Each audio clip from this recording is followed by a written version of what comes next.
वालिद 80 के, वो 82 की। तो अम्मा को कैसे मालूम हुआ कि चक्कर चल रहा है? हैं? अम्मा को कैसे मालूम हुआ? Good question. पाकिस्तान क्यों आए कौन? आप? बड़ी आवाज है भाई इसमें। हाँ, सवाल फिर से करो। पाकिस्तान क्यों आए? आया नहीं, बुलाया गया। I was called. हाँ, बिल्कुल अमेरिकन एक्सेंट है आपका, दोबारा कहें। I was called. ऐसा लग रहा है पूछो किसने बुलाया? जी, किसने बुलाया? ज्यादा झूठी तारीफ करने की जरूरत नहीं है, मुझे पता है मेरे एक्शन का। एक बार तो बेबे ने। अच्छा, I was in America, I not come here, I was called. अच्छा, बुलाया गया था। जी। किसने बुलाया था? बता रहा हूँ, जल्दी है। कहीं जाना है? कहीं जाना है तुम? नहीं नहीं। बेबे ने बुलाया था, चिट्ठी लिख के। बेबे? वालदा। अच्छा, तो अम्मा ने क्यों बुलाया? अम्मा ने खत में लिखा कि पुत्र फटाफट पिंड पहुंचो, तुम्हारे अब्बे का चक्कर चल रहा है, खानदान की इज्जत दिल्लाम होने वाली है। आपके अब्बे का चक्कर?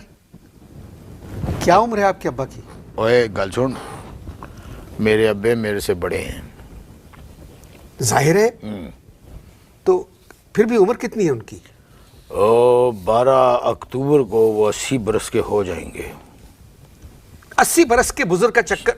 ओए आराम से, टोन नीचे, बात मेरे बाप की हो रही है, आराम से बात करना। आप बोलें 80 बरस, इस तरह की बात करें आराम से। 80 बरस के हाँ, बुजुर्ग easy। का चक्कर कैसे चल सकता है? गा के नहीं, सीधे टोन में कि 80 बरस के बुजुर्ग ग्वार का चक्कर कैसे चल सकता है, ये वो पूछो रिलैक्स होके। 80 बरस मामला मेरे वालिद का है जी। 80 बरस के बुजुर्ग का चक्कर कैसे चल सकता है? ऐसे चल सकता है कि जिससे चक्कर चल रहा है वो मेरे वालिद से 2 साल बड़ी है। वालिद 80 के, वो 82 की। तो अम्मा को कैसे मालूम हुआ कि चक्कर चल रहा है? हैं? अम्मा को कैसे मालूम हुआ? Good question. होया ये कि पिछले 1.5 साल से मेरे वालिद सिर्फ एक ख़ास हकीम है, उसकी ज़िंदगी की दुआएं मांग रहे थे। वालदा ने सुन ली, मुझे चिट्ठी लिख दी कि चक्कर चल पे है। ये तो कोई बात नहीं हुई। यही तो बात हुई। कोई और बात होगी? नहीं, और भी है। एक और बात भी है कि रात को मेरा ख्याल है 2:30 बजे थे, अचानक मेरे फादर दबे कदमों जा रहे थे। क्या कहते हैं उर्दू में? दबे कदमों, दबे पाऊँ। दबे पाऊँ, एक ही बात है, कदम पाऊँ, यूँ जा रहे थे। बेबे ने इस तरह देखा, कहने लगी वे, ये बेबे ने बताया आप? हाँ सुनो ना, कहते वे किथे जा रहे हैं तू? अब्बा कहने लगे मैं बाथरूम जा रहा हूँ। बेबे सौ गई। 8 दिन तक अब्बे का पता ही नहीं। 8 दिन बाद अब्बे आए निढाल कार के अंदर।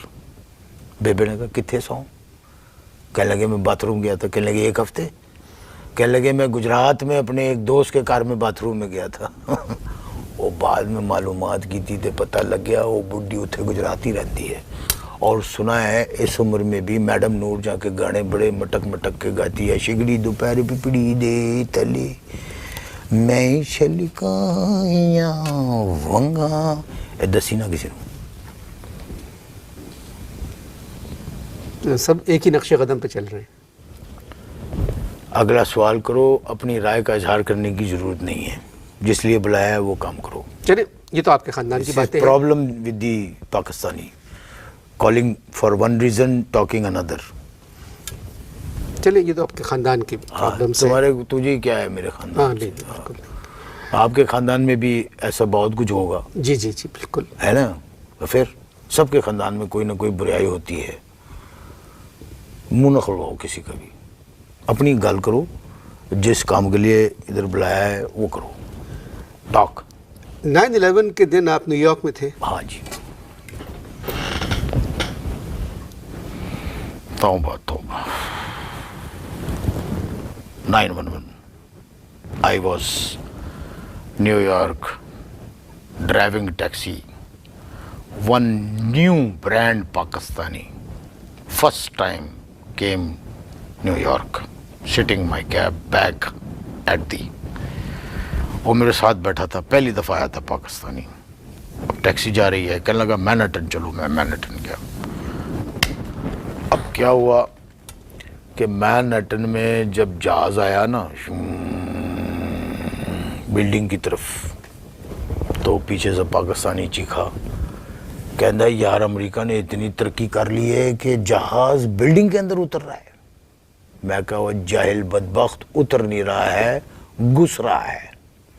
थोड़ी देर बाद दूसरा जहाज़ आया, वो भी बिल्डिंग के अंदर घुस गया। मेरी तो चिखा निकल गई। और वो क्या कह रहा है पाकिस्तानी पीछे बैठ के, कह रहा है यार इससे अच्छे तो हमारा पाकिस्तानी पायलट हैं, कम से कम बिल्डिंग को तो क्रॉस कर देते हैं। बस गुस्सा चढ़ गया मैंने कहा कि हमारे कंट्री पे अटैक हुआ है और एक पाकी जो है इस तरह की गल्ला कर रहा है। पाकी नहीं कहे, और गाल सुनो पूरी, उन्होंने और कुछ नहीं कहा आपसे? पूरी गाल सुनो। फिर मैंने उसका सूटकेस थले सुटिया। मैंने कहा गेट लॉस्ट। और कुछ नहीं कहा पाकिस्तानी? बड़ी अजीब फालतू बातें कर रहा था यार। मैंने जब उसका सूटकेस ऐसे सुटाया ना, मैं कहा हमारे कंट्री पे अटैक हुआ है, वो पाकी, और तुम इधर बातें कर रहे हो। तो मुझे मुड़ के की कहता है यार वो तो सब ठीक है, मैं दूसरी टैक्सी ले लूँगा, लेकिन ये बताओ जिन लोगों ने रिटर्न टिकट ख़रीदा होगा इस जहाज़ में, वो तो बड़े लॉस में हो गए होंगे। बस उसके बाद जो कुशन मुक्की शुरू हुई है, मैंने तो बड़ी टकाइयाँ। आज़ादी का दिन कैसे मनाया आपने? आज़ादी के दिन हम केक लेके लिंकन के मज़ार शरीफ पे गए थे। मैं 14 अगस्त की बात कर रहा हूँ। और मैं 4 जुलाई की बात कर रहा हूँ। I am American. आपसे तो बात करना। चले एक बात जाते जाते बताइए। हाँ, आपके इलेक्शंस हो रहे हैं? हाँ हो रहे हैं। हमारे कंट्री में इलेक्शन हो रहे हैं। जी जी। हाँ जी, election taking place, full Gallup election 2004। तो कौन जीतेगा? हैं? जीतेगा कौन? देखो CNN और फॉक्स जो है ना, वो तो जितवा रहे हैं बुश को। क्यों? लेकिन वो उनकी अपनी रीज़न होगी, लेकिन जो कुछ हालात लग रहे हैं उससे तो लग रहा है कैरी आ जाएगा। कौन आ जाएगा? कैरी आ जाएगा। लेकिन बिच एक प्रॉब्लम पै गई है। पूछो क्या? बहुत अहम प्रॉब्लम पै गई है। क्या प्रॉब्लम? किसी ने कैरी को ये बता दिया है कि ये जो पाकिस्तानी लोग हैं, ये कैरी को काट के उसका अचार बना लेते हैं।